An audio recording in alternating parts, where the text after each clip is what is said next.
সবার আগে আমাদের পাইপলাইনের দিকে নজর দেওয়া উচিত। আমাদের যে আগের সভাপতি মনে হয় 90 দিনের জন্য এসে আজীবন মেয়াদের সভাপতি হয়েছিলেন। এরকম হবে না যে আমরা পাপনের মতো বলবো যে আমাদের উদ্দেশ্য পরের বিশ্বকাপ। একজনের সাথে একজনের ঝগড়া, যেরকম আমরা দেখেছি সাকিব আর তামিমের ঝগড়া, মিল নাই, ইউনিটি। ইনশাআল্লাহ আগামীতে আমাদের বাংলাদেশ টিম আরো অনেক ভালো কিছু করবে। আমাদের যে আগের সভাপতি মনে হয় 90 দিনের জন্য এসে আজীবন মেয়াদের সভাপতি হয়েছিলেন।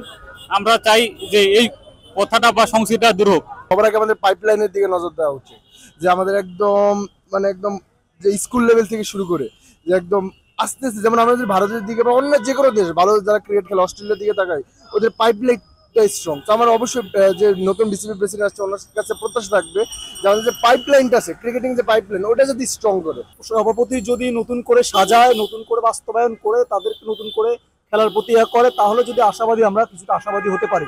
যদি এখন একান্ত নির্ভর করবে বিসিবি সভাপতির উপর ডিপেন্ড করবে, সেই দলটাই কিভাবে গঠন করবে।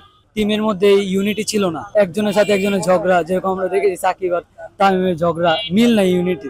ইউনিটি থাকলে আমরা মনে হয় আবার আগাতে পারবো। যেরকম 2014-15 সালে দেখছি বাংলাদেশ টিমটা সুন্দরভাবে গড়ে উঠছিল, এখন একবারে ভেঙে পড়ছে।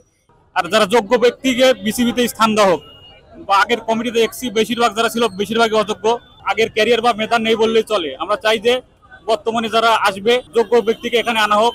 আমরা চাই যে নতুন সভাপতি যে আসছে তার কারণে বাংলাদেশ দলটা আগে যাবে। পাকিস্তান সিরিজের বিরুদ্ধে আমাদের জয় আসলে আরো ভালো হবে, নতুন সভাপতির নেতৃত্বে দলটা আরো ভালো হবে। পাপন যে আগে ছিল, সে হচ্ছে আমাদের যেমন অনেক ছোট ছোট যে বয়সীর যে ক্রিকেটাররা যে ছিল তাদের প্রতি কোনো গুরুত্ব দিত না। যেমন আমাদের আফিফ হোসেন ধ্রুব, তারপর শামীম হোসেন পাটোয়ারি, এদের কোনো গুরুত্ব দিত না। ইমরুল কায়েস ধারাবাহিকভাবে সব ধরনের খেলায় ভালো পারফরমেন্স করে যাচ্ছিল, কিন্তু সে জাতীয় দলে কোনো চান্স পাচ্ছিল না। কিন্তু এখন বর্তমানে যে এসেছে তার কাছে আমাদের এটাই প্রত্যাশা যে খেলোয়াড়রা যারা দেশের জন্য লড়তে চাচ্ছে কিন্তু তারা পারতেছে না, কিন্তু তাদের সুযোগ করে দেওয়া উচিত। সাথে সাথে এটা তো আছে যে যারা ভালো খেলবে বা যারা ভালো পারফরমেন্স করবে ওদের তো আমরা অবশ্যই ধরে নেব। এছাড়া যে আমাদের অবশ্যই 5 থেকে 10 বছর পরে আমরা কি করব ক্রিকেট নিয়ে, আমাদের কি একটা এরকম হবে না যে আমরা পাপনের মতো বলবো যে আমাদের উদ্দেশ্য পরের বিশ্বকাপ। এটা না বলে আমাদের উদ্দেশ্য থাকা উচিত যে আমরা 5 থেকে 10 বছর পরে কি করব, ওরকম একটা লং টার্ম প্ল্যানিং নিয়ে তারপর আমার মোতাবেক বিসিবি আপনার প্রেসিডেন্ট হোক বা বিভিন্ন যে ডিরেক্টর আছে, ডিরেক্টরও যাকে দিয়েছে নাজমুল আবেদিন তাকে দিয়েছে, আমরা মনে হয় এটা খুশি আমরা যে রাজনৈতিকভাবে রাজনীতিগত শিকার।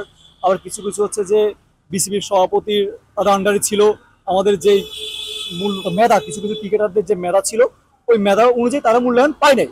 এখন যদি নতুন সভাপতি যদি আমাদের ক্রিকেটারদেরকে নতুন মেধা দিয়ে থাকে তাহলে আমাদের দলটা অনেক দূর এগিয়ে যাবে। ভালো পারফর্ম করবে তারা দলে থাকবে, যারা পারফর্ম করতে পারবে না তাদেরকে বাদ দিতে হবে। মাধ্যমে যে অনেক প্লেয়াররা চলে আসতো, আপনার পারফরমেন্স নাই, তারপর দলের মধ্যে থেকে যাইছো, ওনারা যেভাবে ওই যে ওই পারফরমেন্স সুন্দরভাবে ওইগুলো দেখতে পারে।